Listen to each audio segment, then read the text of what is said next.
सांगली मिरज आणि कुपवाड महानगरपालिकेच्या प्रभाग 6 मध्ये आपण आहोत। या ठिकाणी बघत असाल माजी पालकमंत्री आमदार सुरेशभाऊ खाडे यांच्या उपस्थितीमध्ये पदयात्रा सुरू आहे। एक आवर्जून लक्षात येते की या ठिकाणी सर्वसामान्य उमेदवार दिलेले आहेत आणि स्वतः भाऊ हे रस्त्यावर उतरलेले आहेत। अनेक पक्षाचे नेते हे सभा करतात, स्टेजवर आहेत, मात्र भाऊ हे त्यांनी फक्त सर्वसामान्य कार्यकर्त्याला उमेदवारी दिली नाही तर त्याच्यासाठी रस्त्यावर उतरून त्यांनी प्रचार सुरू केलेला आहे। एकंदरीत या प्रभागाची काय स्थिती आपण जाणून घेऊया। अनेक बालेकिल्ले भाऊ तुम्ही उद्ध्वस्त केले आहात।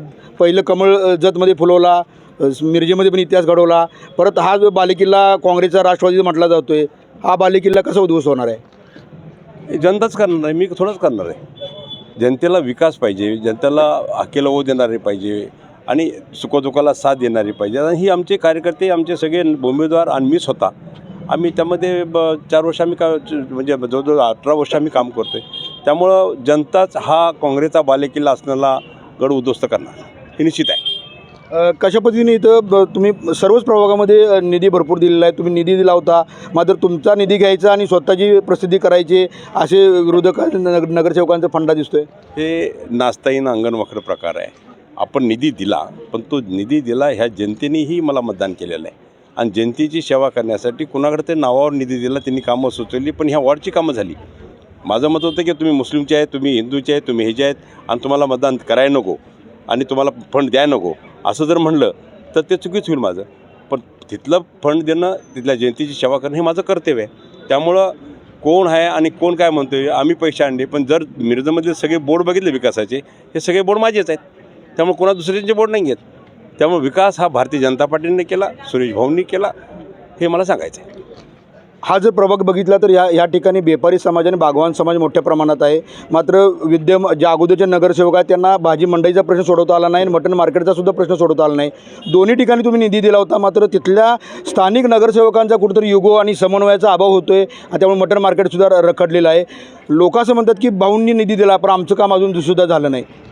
जनतेला मला सांगायचं की मी 1.5 कोटी मच्छी मार्केट आणि मटण मार्केटला दिले, नारळी फोडला, मी काम चालू होणार होतं तोपर्यंत यांच्या श्रेयाबद्दल, आपापल्या श्रेयाबद्दल तिथं वाद निर्माण केला आणि तिथं ते काम बंद पाडलं त्यांनी।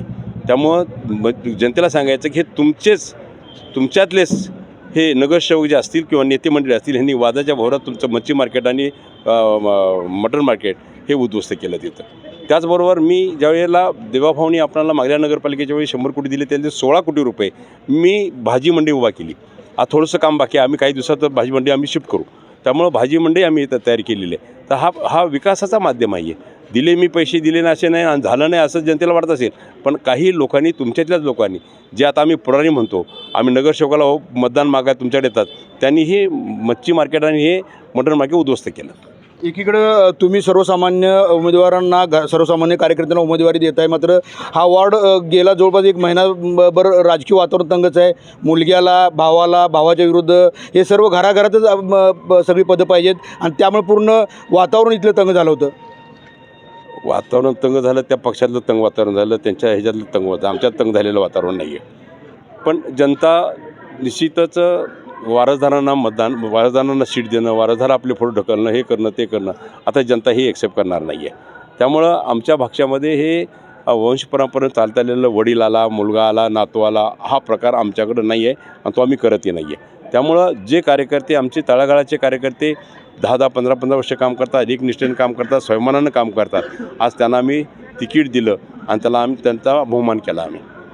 सुरुवातीला राष्ट्रवादी काँग्रेसनं दावा केला की महापौर राष्ट्रवादीचं होईल आणि आता त्यांची भाषा अशी झालेली आहे की राष्ट्रवादीला सोबत घेतल्याशिवाय महापौर होणार नाही। आम्हाला कोणत्याही पक्षाची जरुरी पडणार नाही। आम्ही बहुमतानं आम्ही कमळाचा झेंडा नगरपालिकेवर फडकू, त्याची चिंता तुम्ही करू नका। त्यामुळे निश्चितच आम्ही बहुमतात येऊ आणि बहुमतानं आमचं ओनली BJP हा झेंडा नगरपालिकेवर फडकेल। नक्कीच बघतोय की विकासाचा मुद्दा आणि ओनली BJP कोणत्याही परिस्थितीत भाजपचाच महापौर होणार असा दावा माजी पालकमंत्री आमदार डॉक्टर सुरेशभाऊ खाडे यांनी केलेला आहे। रवींद्र कांबळे, बंधुता न्यूज, मिरज।